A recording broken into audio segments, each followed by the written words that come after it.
So welcome to Hare Krishna Valley. Thank you all for coming. Welcome to our first COVID-19 program.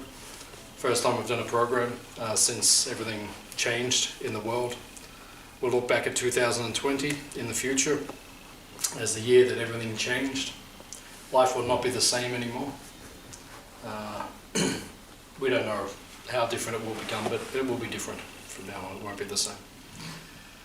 So, Hare Krishna Valley is a place where we try to teach people about a positive alternative, another way to live, as opposed to mainstream society. Because you can see mainstream society is not working particularly well at this point in time. It's starting to fall apart at the seams. So our aim here is to show a positive alternative. Something which is COVID-free, something which is life matters free, in other words, conflict-free. We're trying to have an atmosphere here which is showing people how they should live and how you can live so that you'll be happy and satisfied. Because otherwise, the world is not working at this point in time. There's some serious problems there. So our aim is to bring people here to show them this positive alternative, that they can live happily, without difficulty, or without strangeness.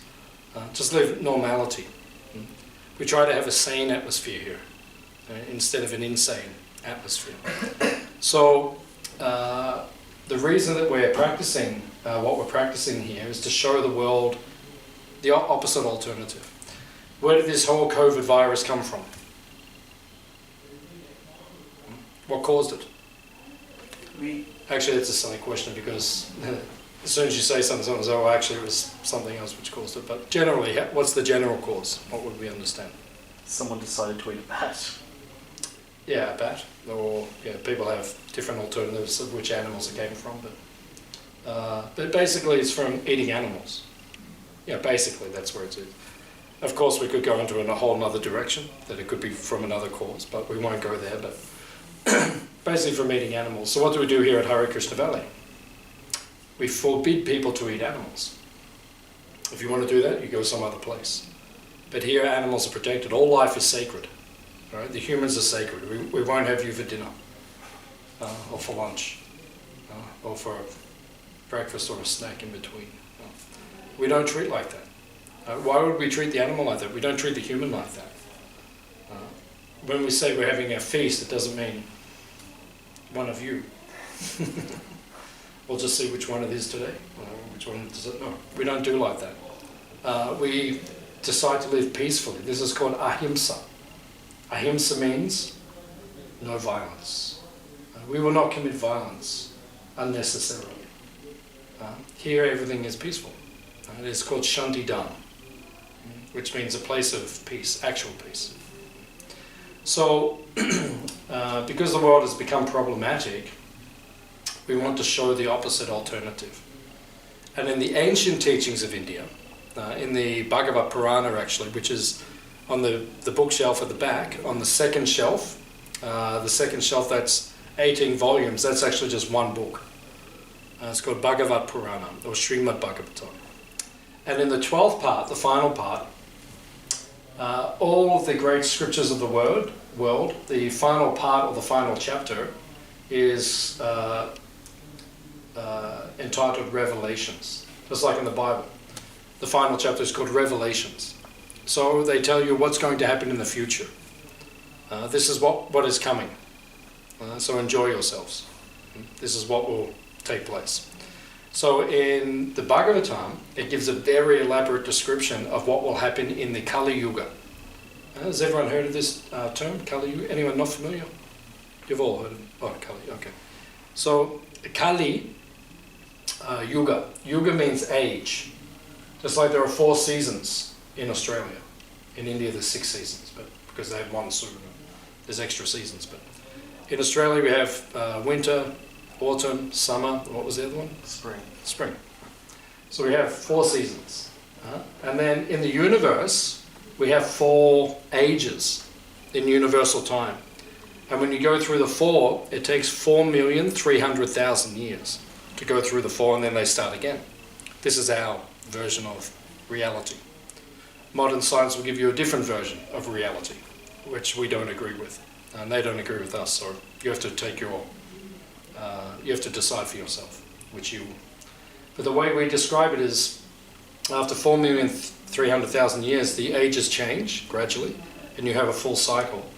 So the cycle we're in now is the final age, which is called the Kali Yuga. Kali literally means dark or black. Yuga means age or time. So it is the time when society becomes dark or black. And 2020 is showing us more than ever before.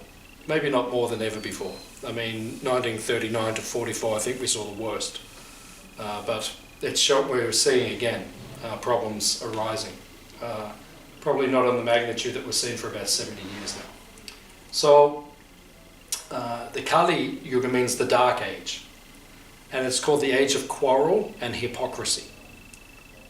So you see quite a bit of quarrel. Is that a fair statement? Quite a bit of quarrel in the world. And hypocrisy. Has anyone seen hypocrisy? Yeah, one person. One person saw it. 2. Right, 3. Okay, now everyone's starting to wake up. Like, oh yeah. Hypocrisy is there. So this was spoken 5,000 years ago. It said, in this age, it will be quarrel and hypocrisy. And what are we seeing? Do you look at 2020? I don't watch the news. I don't have a television. Right? It's just not worth watching. But if you do, what do you see on the news? Quarrel and hypocrisy. That's all they report. And at the end they have some sports, and then they tell you what the weather is tomorrow, and that's it. So that's the way the world has become, full of quarrel and hypocrisy. Also, it mentions in the ancient teachings, in the ancient scripture, it said, when the sages visualized or saw what was coming in the future, it's very interesting actually, the quality which was described. They looked into the future, they saw, this is 5,000 years ago, looking at the age of Kali as it would unravel and develop. And it describes as one thing in particular that they saw in human society. Would anyone like to guess what that one quality was that they saw? Greed. Greed, yeah, very good. That's definitely there. Yeah, that wasn't the quality they saw, but yeah, 100% it's there. Interesting actually, which quality they saw as the overriding quality, but greed, yeah, very good. They saw that as well. What else? Which quality? If you looked at this age and you had to see one quality, which would it be? Anyone who gets it right gets a free dessert. Lack of truth. Very good. Lack of truth, or specifically it's called ashraddha, or a lack of faith. Very interesting. People lose faith. This age deteriorates faith. Right? What have we lost faith in so far? I'd say the government probably. Governments? Hands up if you trust the government. Not entirely. I mean, I trust them to a certain degree, but entirely? No, I don't. Right? What else have we lost faith in? Maybe humans? Humans, yeah. That's a problem. Yeah, if you lose faith in humans, then you've really got a problem because they're everywhere. There's 7 billion. So that's a problem if you lose faith in humans. But yeah, it's true. I don't have faith in everyone. There's certain people who I have faith in, but there's other humans I don't. That's true. Okay. What else have we lost faith in? God. God, yeah, that's a problem. Yeah, it's very hard because we're a religion. I mean, we're also a spirituality. You know, we come under many categories or umbrellas. We're under many. But we're also a religion. We're part of Hinduism, technically.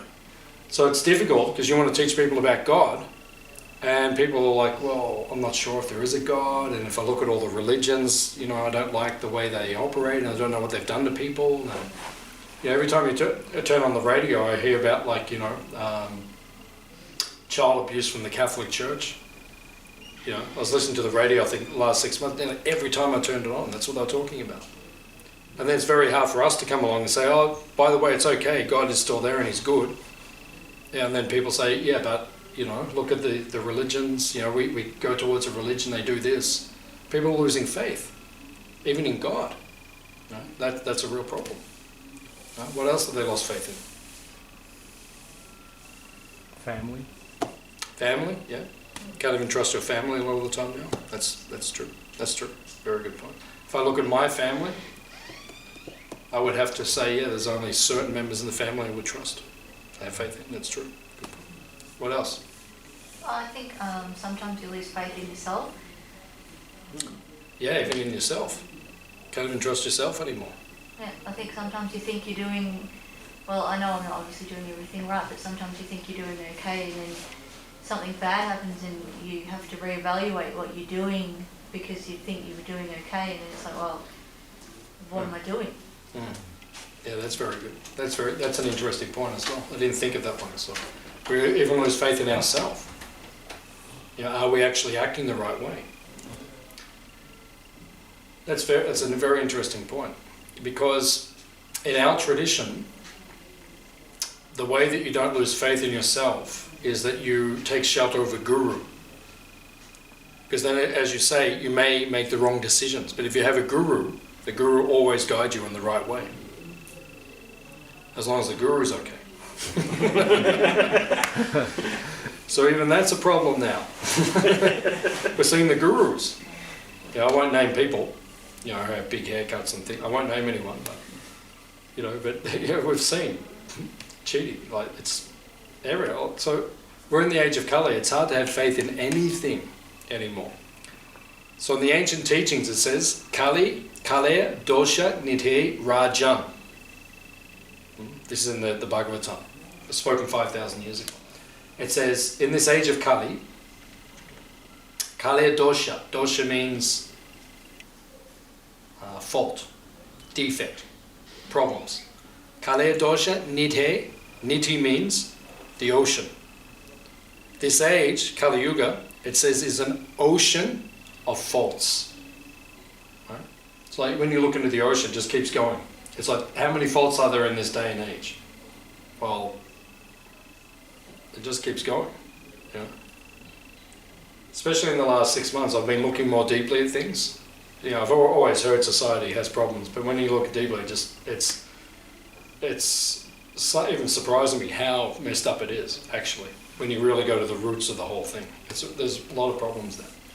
So, Kale Dosha Nidhe Rajan, Asti Heko Mahanguna. Mahaguna. Mahaguna means great quality.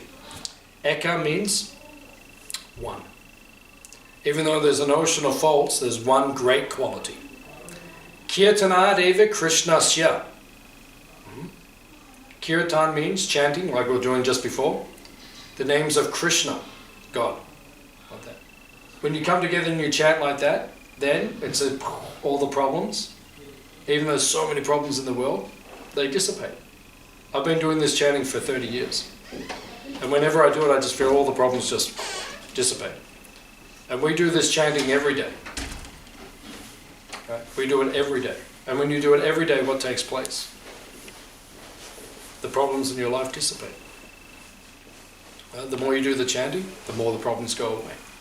How much do we chant every day? The Hare Krishnas. Right? Those of us who have taken the vows, we chant 2 hours a day, minimum. Right? So the problems are dissolving. Right? Mukta Sangha Param Vrajet.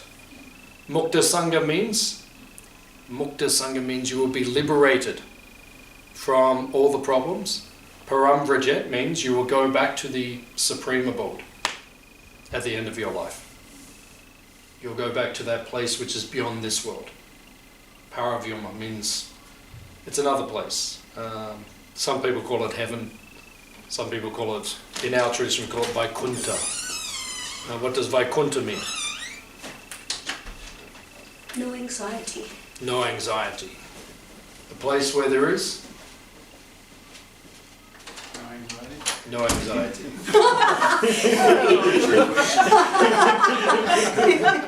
Just seeing if you're still with me, Dylan. There is no anxiety in that place. It is free from anxiety. Hands up if you would like to go there. Yeah, it's not in this world. It's not in this world. The closest in this world is called Hawaii. But even that has problems. Or I go to Bali.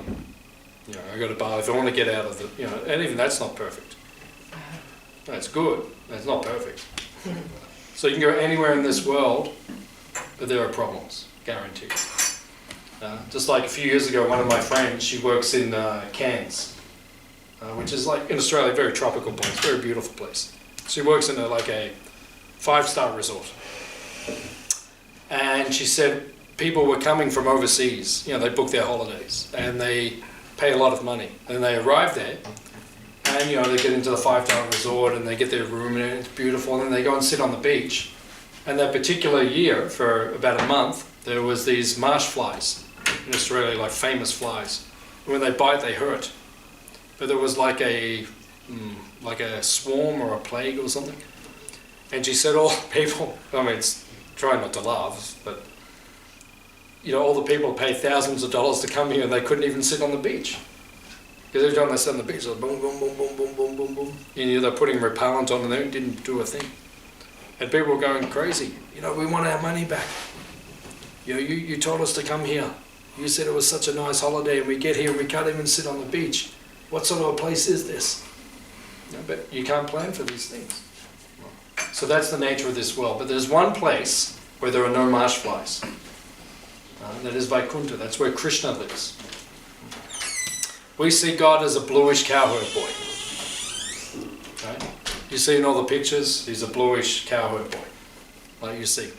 Young person and very beautiful. And he lives in a perfect place in the forest with his cows and his friends and his peacocks and his gopis. Like that. And they enjoy themselves. And there is no anxiety. No marsh flies. No bad weather. No internet failure. No. Can you imagine living somewhere where there's no internet? I can't wait. Seriously, I cannot wait. You know, get back there and there's like no mobile phones. It's like, I can't wait. I've got to carry this thing all the time, practically. You know, because like, you know, I'm on call all the time. People, you know, ring up, want to book retreats, or, you know, want to come to your feast today, you know, can I come, like that. So I've got to have it with me all the time. It drives me, it doesn't give me pleasure. I use it very effectively because I reach out to people all the time. So it's a very effective thing, but I don't enjoy it. I can't wait to get to a place where, well, when I go to India, I don't take it every year. I just leave it behind 1 month. Then now this year I can't go. Now they've wrecked everything and I can't even get to India. I can't even have a break, so I've got to keep my phone with me for it. So it's a problem. But when you go there, there's no internet. I'm looking forward to it. People are normal. They just talk to each other. You don't just all sit there and like, you know. Very abnormal the way it's become. And people are wondering why there's more and more mental disease. Because the lifestyle is so artificial. So that's what we're teaching here at Hare Krishna Valley. A positive alternative. There has to be something different. There has to be something better. And we'd like to give up our phones as well, but it's not possible at this point in time. You know, to run this place, I need this mobile phone. But actually, it just causes problems long term. I'll ask, does anyone have any questions or comments? Normally we have a lot more people here. But if anyone has any questions you'd like to ask about our lifestyle or our philosophy or anything like that, you can ask, I can try to answer something, if you have anything.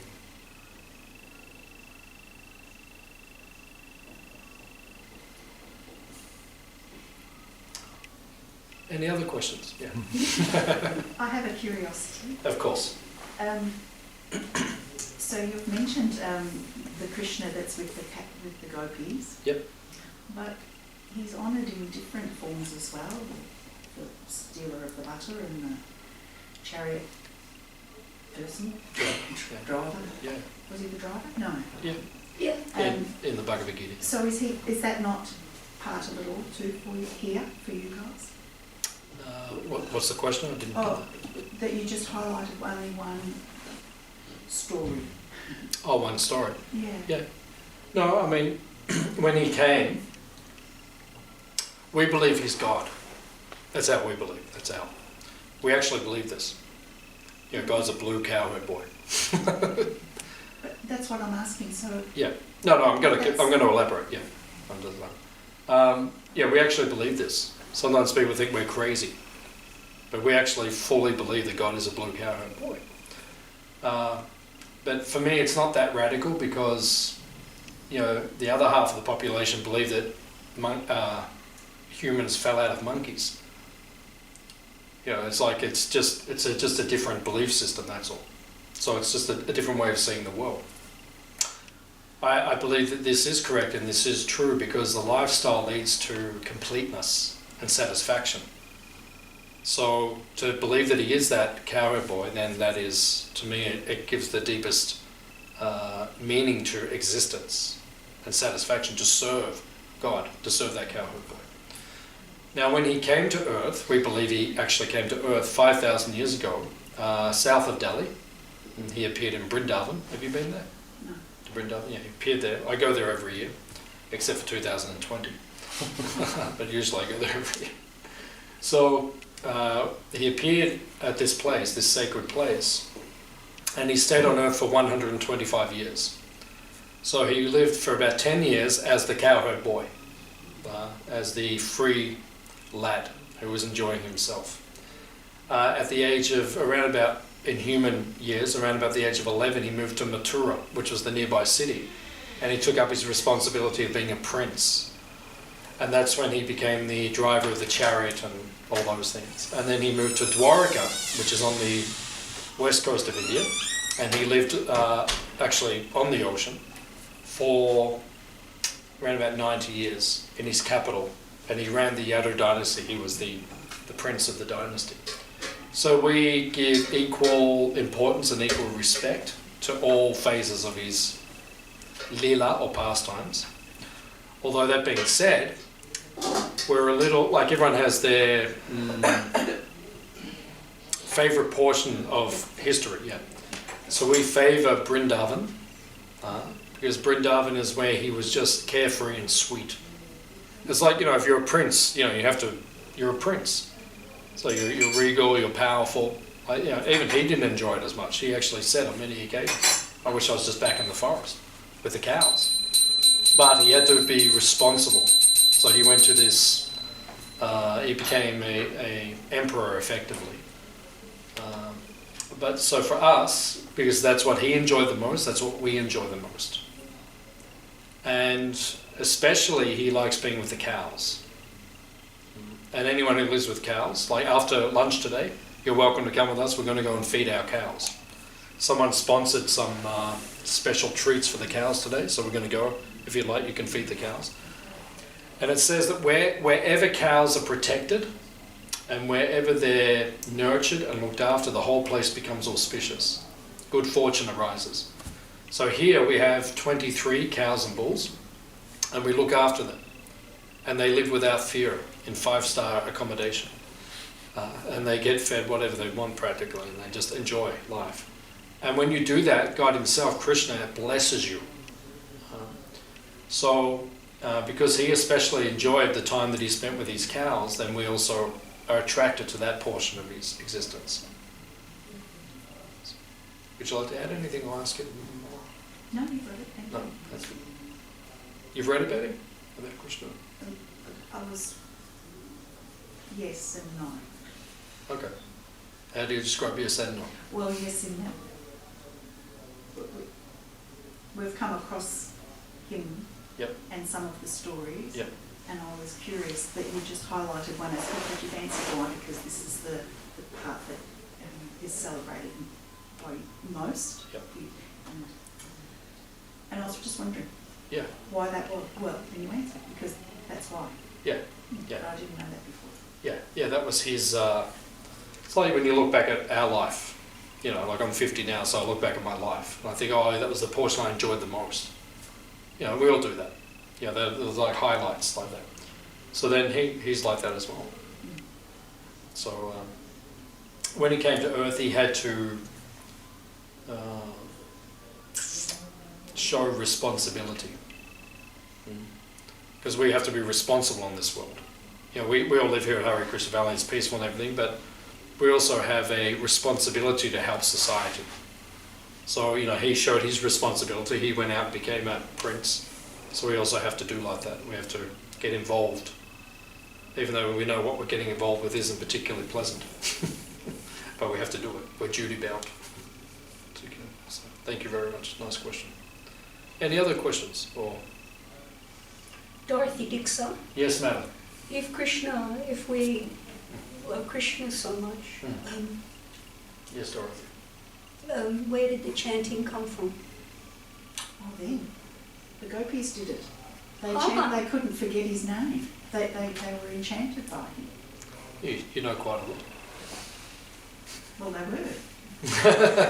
And I can understand why. Yeah. He was God. Yeah. No, but you know quite a lot. It's rare that someone would walk in here and they would know those things. So. But yeah, that's I'll take from where you've where you've begun.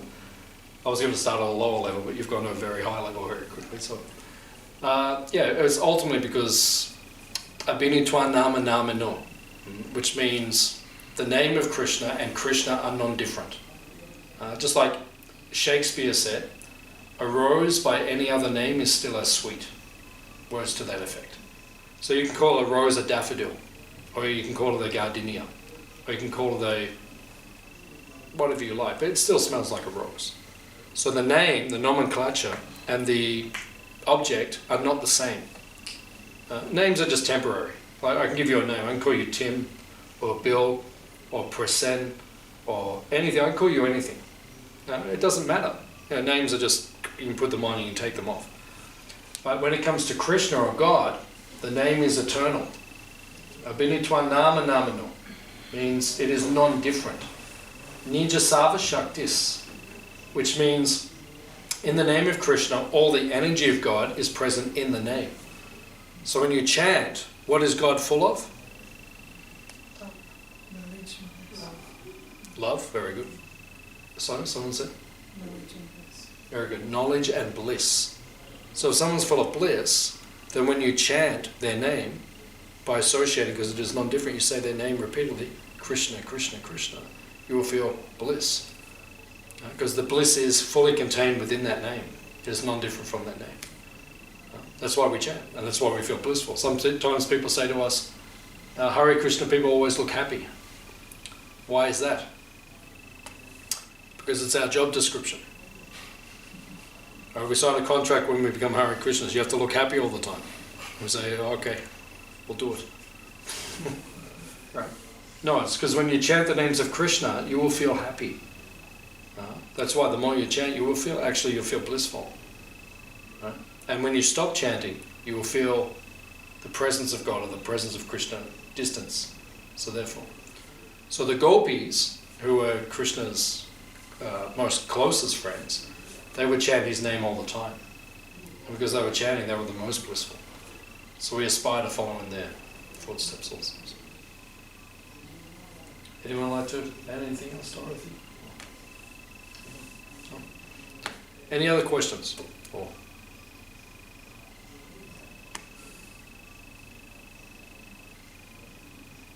If I can add a comment. yes, sir. So, I mean, being from India, I mean, you know, of course, I've known all these things. Yeah. I've even studied Bhagavad Gita when I was a kid. Yeah. And I do have knowledge of Sanskrit, but it's very interesting to see people, you know, who are not part of India, yet adapting to this culture. So, kudos to you guys. Yeah. Yeah, we adopted it because the food is very good. For sure. I tell you. I walked in the Hare Krishna temple 30 years ago. Yeah. And I walked in and I sat down on the ground like this. Raj Bhog, lunchtime. Yep. And they came around and they started serving. I like to eat. They started serving, putting on my plate. So I ate, whoa, what is this? So I ate the whole thing. And they kept coming around. They said, you want more? And I said, yeah, okay. So, whoa. 3 times, 3 plates. Third plate, I said, couldn't believe it. They said, have as much as you want. I thought, what is this place? Huh? And then what was the thing that got me? What clinched everything? Camphor sweet rice. Kia. Okay, you tasted before?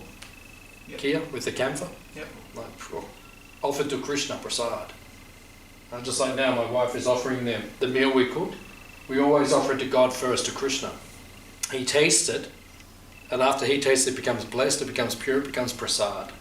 And then it has spiritual power also. So when you eat it, you become spiritually purified, not just materially purified.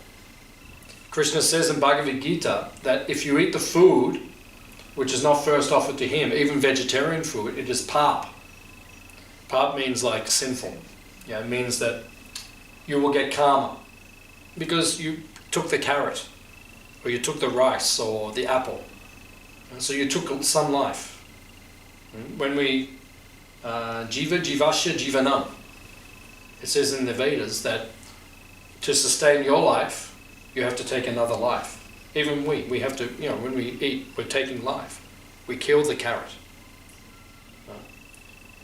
So therefore we're taking the life. But if Krishna says that if you offer the bhoga, the food, the vegetarian food, he says in the Gita, must be vegetarian. If you offer the vegetarian food to him, he will remove the karma, and it will become spiritually powerful, blessed. And when you eat it, you'll also become enlightened. So I took that camphor sweet rice, and when I tasted it, I thought, what is this? And they said, do you want to join? And I said, now, yes. I said, what do I have to do? They said, shave your head. I said, no problem. They said, you wear the robes. I said, no problem. And you have to chant on the mala, chant the meditation, the mantra. I said, no problem.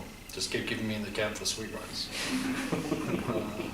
30 years later, still doing it. Cannot stop. Because this is why.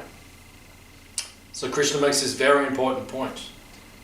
You can't eat the meat, Krishna says. Why? Because only Krishna, God, can create life. So you cannot take life. You can. I mean, you can take it. You can take the animal's life. But then you also have to create. You can't destroy. You also have to be a creator. Only he can do that. So he says, okay, you want to eat the meat, you have to also be able to create. You can't do it, so don't touch it. And we see now this whole problem, this whole world, is this one reason. Actually. One reason. You know how many animals get killed every year on the earth? Billions. Billions. I know the number, I can't remember the exact figure. It's mind-boggling. There's 7 billion of us, and between the 7 billion of us, we kill, it's like 30 billion animals or something. I can't remember the number. It's mind-boggling what we do every year. And sooner or later that karma has to come back. An eye for an eye, a tooth for a tooth. That's simple. And now that's what's happening. It's coming back, and everyone's saying, oh, why is this happening? Just start listening to us. We've been telling people, stop eating the animals. We can live peacefully on this earth. It's not a big problem, actually. But people are not listening and then see what the problem is, the big problem. Hare Krishna. So, thank you for your comment. Okay. Any other questions? Comments? Yes, sir. Just a curiosity, or maybe, I don't know, it's a doubt. Yeah. Probably. Yeah. I guess we cook food probably in a lot of Hinduism culture and people following Hare Krishna and ISKCON. They cook food by burning wood, and because they don't want to use artificial source of cooking, so they cook food by burning wood, firewood. But then again, are we not burning that firewood and then creating the pollutants and stuff, which is again impacting the nature? And so, what are your thoughts about that? What are our thoughts? Our thoughts are you have to burn something to eat your lunch. So you have to burn gas, or you have to burn coal, which they for electricity, or you have to burn wood, or you have to burn cow dung. So these are the options. I'm giving 4 options. I mean, we can technically say there's more, but basically. So coal is the worst, because then you make electricity, you cook on electricity, that's the worst, so avoid that. Gas is less worse, but still it's not good. Wood is less worse, but it's not perfect. Cow dung is the best. You cook on the cow dung, that's the best. Because it's just everywhere, it's just dung. Cow just pick it up, burn it, cook. And in India, many places they cook on the cow dung still. Right? Or the wood. Right? But the wood has to be sustainable.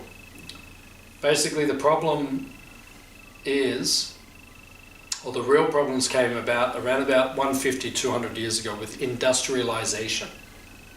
When we industrialized everything, because if you look back before then, in India and also in Europe and all around the world, people lived in villages and everyone cooked on wood and it was sustainable. Just like here on our property, like you see so many trees, hundreds of thousands of trees growing every year. So we take some, for our wood, right? We actually cook on fire quite often, not all the time, quite often we cook on the fire. So the wood is coming, but it is sustainable. So we have to take something. Once again, jiva jivasya jivanam. Some source of heat has to come. We have to keep the house warm. We have to cook. So we need heat, but it has to be done sustainably. Unfortunately, when we industrialize things, industrialization is not sustainable. Now we're seeing, global warming, and see one of the real issues with what's happened with the COVID thing in the last few months. It's overshadowed you could say what is even a deeper problem, which is global warming. That's really an issue. Right? COVID's a serious issue, we can deal with that, but the global warming, that's a very serious. And unfortunately that's been overshadowed by the situation at this point in time. So we need to live more sustainably. That's what we try to do here also. We try to show an example of living more sustainably. With our cows, after lunch we'll go and see. We're beginning to create the gobar gas from the air. We're beginning to create that. So we're going to create more and more. And one of our world headquarters in Mayapur in India, one of our big kitchens, which feeds thousands of people a day, it's all done from gobar. Just everything is wood and it's just all gas, naturally produced. So we want to show that example. The cow can give us so many good things. Would you like to add anything more? No, that pretty much answers, Yeah. That was a good point of growing your own trees, and then if you take some out of it, so it's more of sustainable. Yeah, that's all. You have to do it. I mean, otherwise we die. Otherwise we eat raw food, which is possible. I wouldn't particularly like it.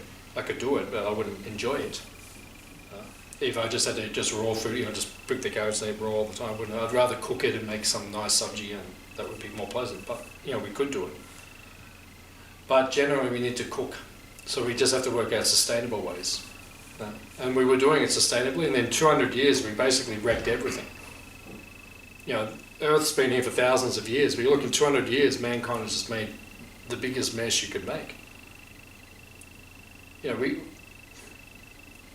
We're making so much of a mess. Like, even if you were conscientiously trying to wreck the planet, I don't think they're totally consciously trying to wreck the planet, but even if you're consciously, I don't think we could do much worse a job. Just like everything just getting wrecked, throwing the whole ecosystem. Like we're selling our food at the moment because the lockdown took place. So on Fridays we've been cooking our Hare Krishna food because some people were ringing us saying, we can't get your food, we're going to die. We can't live without your food, like that. So we said, it's okay. So we cook and then we drive and we different locations around the area and people come and collect the food. And then one man, he came and he said he works for the parks, like Victoria. So he looks after the wildlife and all the parks. And he told me there's something like 30 or 40 species, I can't remember what he said, whether it was every month or something, like 30 or 40 species in our forest and in our nature, which are going close to extinction. I can't remember if he said every month or every year or something, but it shocked me. I thought, wow, it's like that's how much we're wrecking things in such a short amount of time. If you look at Australia, the white men only got here, 200 years ago? Just over 200 years ago. Look at the mess we've made. You know, what to speak of America and Europe and South America, and everywhere we go we make mess. Everyone makes mess, but especially white men, they're very good. The one nice book came out a few years ago called Stupid White Men. If you read it, it's very interesting. Yeah. White men make a big mess. Everyone makes a mess, but we're just very good at it. Hare Krishna. Any other questions? Yes? Just with the lockdown, what have you guys been doing? I'm not on Facebook anymore, so I don't know if you're posting what you guys have been up to or not. Yeah, we're still posting. Still posting. We can't live without Facebook, so we still post. All the time. But yeah, mainly we just sit in here and we just chant. No, I was joking. We're out doing stuff. We've been working in the gardens a lot. So in the last 2 or 3 months we're developing, we'll go up and see it after lunch. So we've got like a huge orchard which we're developing, and a market garden which we're developing at this point in time. And just a lot of maintenance projects, just like looking after this place, just keeping the place running. So we're just concentrating on, and I'm developing some online educational things like that. So we're just working on different projects. It's given us a bit more time to work on different projects, which normally we don't have as much time. So we're just developing this place to the best of our ability with all the help that we have. So what have you been doing? Nothing much. Yeah, you're allowed to come back down here again, so if you want to come and help, then you can come. When you're not working. Yeah, no, I'm still working. Yeah, no, you're working. But when you're in between work, if you want to come. We're allowed to have people come again. For the first 2 or 3 months, no one was allowed to come. We had to shut the doors. But now people are allowed to come again. So. Yeah, I've been here a few times with Shane. It's not helping with the work. I drop him off and then I go and do my own stuff. Yeah. But, yeah. Yeah, it's good. Thank you for bringing him. He keeps the place going. So. Without him it'd fall apart, I'm sure. Yeah, it started falling apart, then he started coming back, and now it's good again. So. Thank you. Any other questions? Dorothy, you have one? Oh, all right. So to come back to the point about creating karma, you were saying that when we offer food to Krishna, Krishna is so pure that the karma is nullified. Yep. But then when we cook, we use wood, then there may be karma involved. So then we come to the Bhakti Yoga lifestyle where we're offering the things that we do throughout our life to Krishna. So what's the deal with the karma there? Yeah, it's a good question. Same with the food. When the food is offered to Krishna, the karma is nullified, taken away. So it says that whenever you walk on the ground, you see like people from the Jain religion. You see from India, you see the Jains. Sometimes they wear the face masks, and sometimes the very strict ones, they wear like it's almost like the chapel. Paduka. So they call it paduka. It's Paduka. Yeah, wooden Yeah. flip-flops. Yeah, the paduka. So the paduka like has raised platforms, so they don't step on so many insects and things. So it says that whenever you light a fire, whenever you walk, whenever you breathe, whenever you do all those just activities we do every moment, we're killing living entities. So some people try to avoid it, like the Jain people do. They wear a face mask and they wear special shoes so they can't kill as many things. But what we do in our system is we try to minimize the violence as much as we can. But then just by our lifestyle where we devote all of our activities to Krishna, to God, which is called Bhakti Yoga, it says that all of those extra acts of maybe violence by breathing and so forth and accidentally killing things, that's all nullified. So it means when you practice bhakti yoga, you don't have to get the karma. You are karma free, and you become devoid of karma, and you can go back to the spiritual world. That's By your blessing. my Gurudev's blessing. Just Gurudev. Any other question? Or? Yes. You were just saying before about not eating meat, and I've noticed now there's a bit of a trend in society, you know, in general society, where people are eating less meat and they're talking about meat-free Monday. So you can see there is, with everything, even though there's a lot of negativity and stuff going on, there is still a bit of a shift in consciousness where people are becoming aware.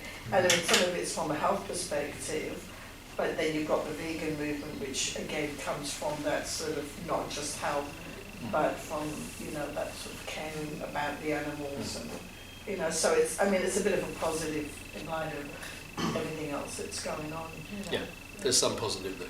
Yeah, some Yeah. positive. Yeah. It's not a total write-off yet. Not yet, no. Not yet. And how can we, as you know, because in this world, so how do we sort of, I suppose, deal with what is going on? How do we kind of reconcile and how do we fit into that, you know, in terms of, you know, living a life, but, you know, knowing that all that's out there, but how can we, in our own individual way, to make that difference?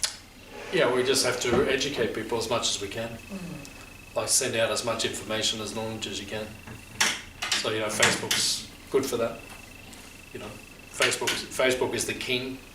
It is. It's the king. Yeah. Something else will take over in the next decade. Something else will surpass Facebook, but, you know, whatever that is. So we just have to go wherever the noise is. You know, if people are listening, then you go there and then you get in the marketplace. That's what I do. Like, you know, the retreat we're having next weekend. I think most of it just came from Facebook. So, you know, people are on this thing all the time. Right? It says 80% of society is the first thing they do in the morning. 80% of people, 8 out of 10 people pick this up and just start going. You know, whenever you go anywhere, you just see people like, you know, so, you know, get on it. So you can directly connect to people everywhere now just by using that. So that's what we do. We just use it positively. Hey, we're doing this, come here. Or you can't come here, so then we'll come to you through this. So just however you do it, then just reach out to people. Just give them education. Give them an opportunity to hear something positive and another way to live. So that's the way we do it. Teach, for example, you know, you try and live that life, and then just by how you know, say, you know, being vegetarian, you know, having that belief system in a higher being, having that sort of more inner contentment, I guess, by doing that yourself, that people can see that as well.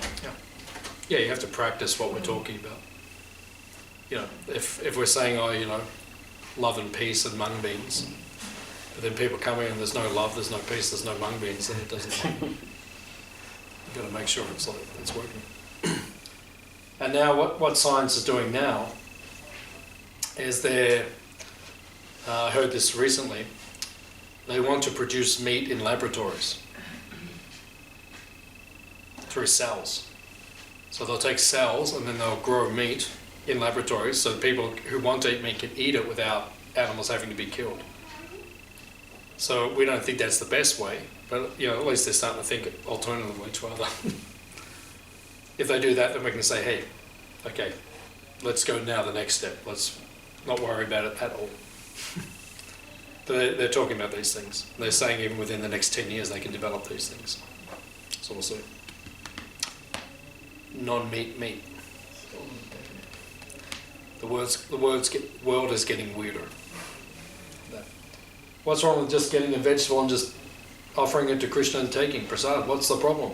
Everyone has to complicate everything, right? Krishna says just eat the vegetarian food, offer it to him. No, we won't do that. We'll go and kill animals.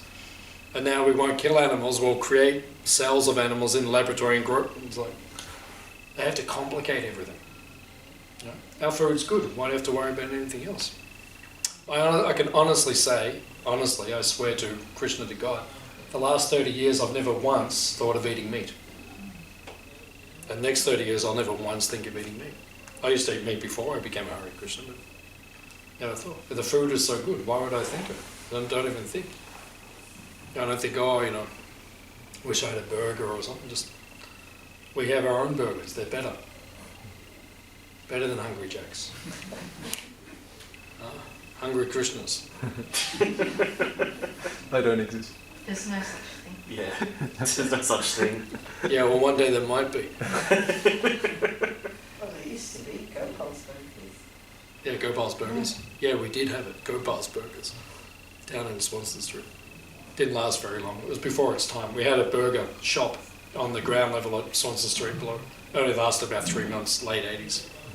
I think if it opened now, it would probably work, but back then it was a little bit too radical at the time. These things are coming. Maharaj Max, all these things, they will. You can find, burgers if you go to India and if you go to some Krishna temple. For sure you'll find. Yeah, here we make burgers sometimes. Yeah, you can do everything. You can do it better. Although we just have to become inventive, that's all. Any other questions? Comments? Yes, sir. You talk about non-violence, but wasn't the Bhagavad Gita spoken on a battlefield? Yes. There's a conflict there. Okay, well, let's kind of wreck the whole discussion then. Any other questions? I knew someone would ask that one. Okay, so how do we deal with that? That our book, our whole scripture, is spoken on a battlefield. And we spend the whole hour speaking of non-violence and everything, but the whole book is on a battlefield itself. So we have to understand the Bhagavad Gita is one chapter of the Mahabharata, which is a much bigger book, and this is just one chapter of the whole book. Now, if you look at the whole story, Krishna himself tried to stop the battle. We're not against violence, but violence is always the last resort. Like if someone comes in now, jumps out of their car and they start like smashing the building and, hitting people and being violent, we're not, first of all we'll say stop. That's the first thing we'll say. But if they don't stop, they will get a different response from us. So we're not against violence, but it's always the last resort. Just like my father, he was a martial artist. So when I was growing up, he taught me, he said, always walk away 3 times. If someone tries to, he said 3. But he said after that, that's it. You only go so far. So Krishna himself tried to stop the battle. Krishna, when he said, hey, come on, let's just all be peaceful. Let's just divide everything up. Everything's no problem. But they said no, and Krishna said, okay, what else can we do? Time for the fight. But didn't Arjuna try to say, hey, I'm going to go away now into the Himalayas, become, and then Krishna said, no, go do your duty. Yeah, because that's your duty. It's like if someone comes in now and starts attacking you, my duty is to defend you. So if I say, oh no, I'm going to the Himalayas now, then... We can't because of COVID. Yeah, I can't get there because of COVID. I'm going to go to the Blue Mountains. It's not good. Mount Bulla. What's it? Mount Bulla. Yeah, I'll go to Mount Bulla. I'll go skiing while someone beats you. And that's not my duty. That's not duty. Duty means we have to protect. If you're a leader, you must protect. That's the point. So if it means that we have to be violent, we'll be violent. I've got no problem being violent. If someone's attacking, I will be violent to them. But it's the last resort. First thing we'll say is stop it. If they don't stop it, we'll say, please stop it. If they don't stop it, we'll say, you really should stop it very soon. Otherwise it's not going to look very good for you. But violence is the last resort. But we're not against violence. Even Prabhupada, one time they were speaking to Prabhupada, and someone was saying, non-violent. Prabhupada said, what's wrong with violence? Violence has to be there, but it must be used properly. It has its place. It's like now, they have these riots in America. So now they're like, abolish the police. Even this morning our daughter was telling us something. Were you there when she said that? Yeah. Now there's a movement, abolish police. That's the dumbest thing that anyone could say. Okay, let's all just abolish police. Now what would happen with society? You think it's got problems now? Imagine if we abolish it's the most stupid thing to say. So to say that we should not have people who are there and their duty is to protect everyone. If they abuse it, yes, remove them. That's what they're doing with the guy. They put him in jail, or he's going to jail. So yeah, if someone abuses the power, then you deal with them appropriately. But you can't say don't have violence. That's artificial. Like as a Hare Krishna, I've never had to be violent once in the last, 30 years. I've never once had to be violent. We've been attacked. A few times I was chanting in the street and someone came and attacked. But we just drew back, and then the people generally they leave. There's only one time when Anaka, who was a Hare Krishna friend of mine, and a guy came out of the pub. We were chanting down the street, and he came out of the pub and he just went bang and he hit one of the Hare Krishnas. And then Anaka, they didn't realise he was ex-Russian military, paramilitary. So unfortunately it didn't turn out very well for that man. Because he lost it. Because one of the Hare Krishnas got hit, he just grabbed the guy and he went bang. And it took 4, bouncers. They had to come out of the pub and pull him off like that because he didn't appreciate one of his friends being hit for no reason. So. But otherwise I don't see it. Any other questions? I guess just a comment about, you talk about that there is a need, for police. I guess maybe, we all have our own natures and there's different roles within society. If you wouldn't mind talking about, how according to our natures there are different people who have a different sort of role within society. Yeah, that's good. Yeah, within the ancient teachings it says there are 4 groups in society which are naturally there. The Brahmana, the Kshatriya, the Vaishya and the Sudra. So that is naturally there. So we see there are intellectual people, holy people, people who are meant to guide us. They're there, so that's a vocation. So those of us who have that vocation, they should act like that. And then there are the Kshatriya. Kshatriya means the protectors, the military class, soldiers, warriors. Some people are just like that, so they should do that duty. And then there are Vaishyas, which means mercantile people, who are good at making money, they like to make money, they should do that.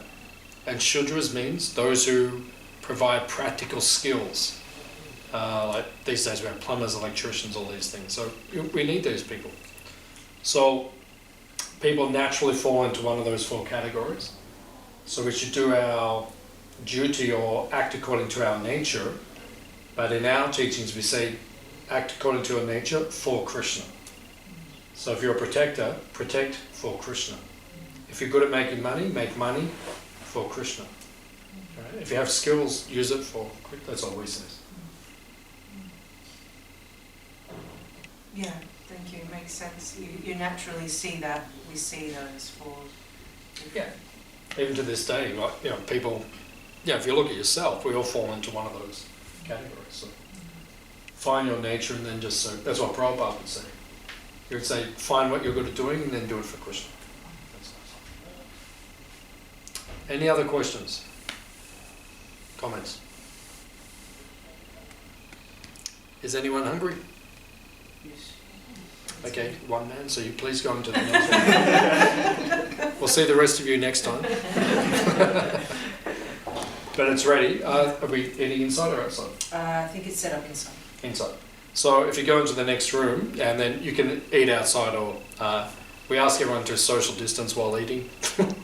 So as much as possible, please just keep a little distance. And in the line, just keep a little distance. And then we'll serve there. And if you want to eat outside, the sun's out a little bit. So it's your choice, if you inside or outside, but please just follow the social distancing laws. Please come again. Hopefully next month we'll have bigger numbers. Depends what the government says, so we're just following government. This month was 20, that's our cap. If we're allowed to have more, we'll have more, otherwise we'll see. Maybe next month it'll be 5. So get in very quickly. Fine. The cut-off this time was 20, so we had to keep it like that, but hopefully next time. We have a free magazine as well, so if you would like to read more about our philosophy, our lifestyle, there's a free magazine, you can take it there. And then please take your meal in the next room. And after lunch, we'll go and see the cows. So if anyone would like to come, just come with us. We'll socially distance over to the cows, and then we'll socially feed the cows from a safe distance, I suppose. So please come again. Hare Krishna.